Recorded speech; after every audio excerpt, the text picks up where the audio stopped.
because it's not so typical, and that feels very appealing to me to try, and especially if you're lucky enough to be able to do it in advertising, to try and make something that's not super typical and like what you expect to see.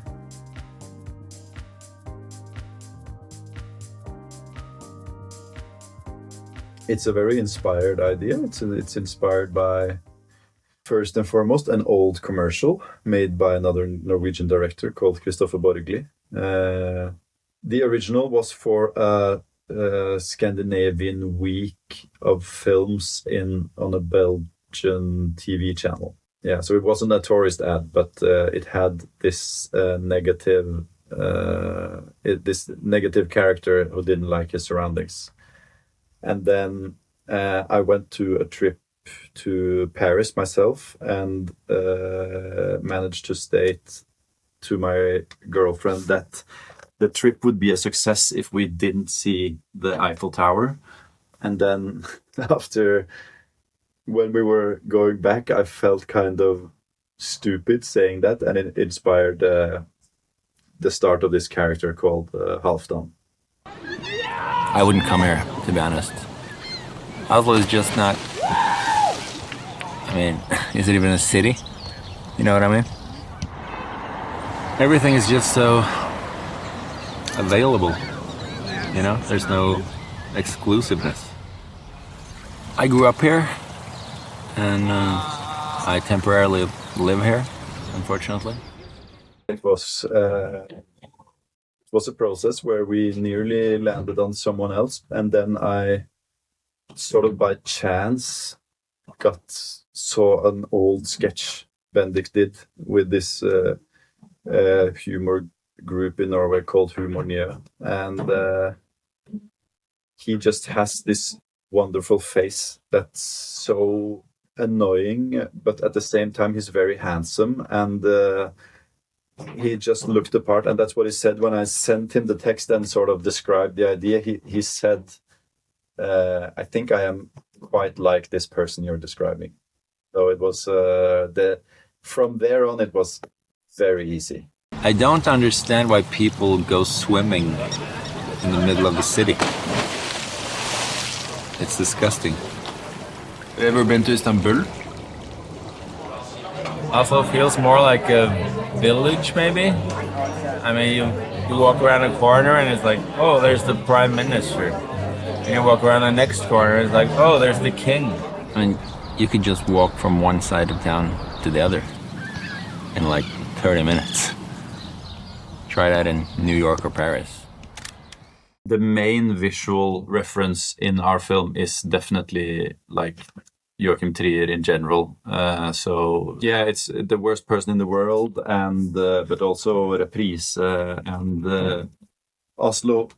August 31st is some of the best films that have ever been made in Norway, and all of them have shown Oslo in a very appealing way. And there are multiple locations in our film that are directly stolen from Worst Person in the World. And while I was writing the script, I also wrote it, and just when I delivered it to the client, it was plastered with pictures from Worst Person in the World next to it. So it was I'm very, very flattered when someone mentions his name next to this film, because that's obviously a huge, huge honor. When you're from a small place, we have maybe a deeper pride in where we come from, and I think that's what a lot of Norwegians also why we are proud of his films, like because he shows this how we view our city ourselves. Like it's this it can be that beautiful. It's not always that beautiful, I'll tell you, but it can be that beautiful, and that's something we really strive to show as well. Culture? I don't know. If you don't have to stand in line for at least a couple of hours, is it even worth seeing? Not exactly the Mona Lisa. Sometimes I just walk right in off the street and get a table. And I'm not even famous. Well, everyone liked the script, and that's a very good start, because then you have sort of a common ground. But then Visit Oslo didn't need much convincing. They sort of had a very firm belief in it from the get-go. And then it was more inside or sort of advisors coming on that were a bit concerned of the tone. But everyone was convinced by seeing it, at least most of them.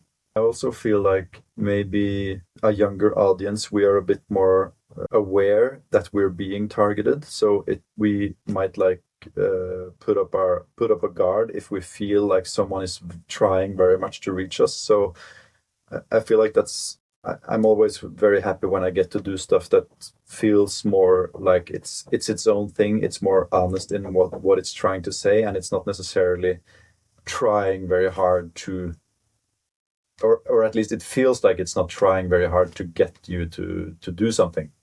And then I feel like then you let your guard down and you're like, oh, this is just a very nice thing. Let me buy a ticket to Oslo. I think a city should feel a little hard to get. It's like a good relationship, you know? It's not supposed to be easy.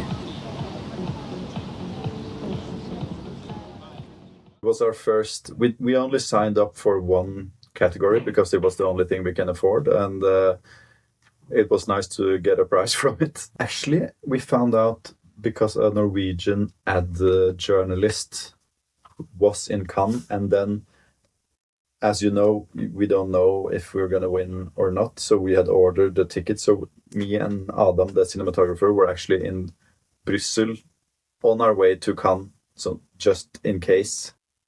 And then we were just boarding the plane to Nice when we got a call from a journalist saying, how do you feel?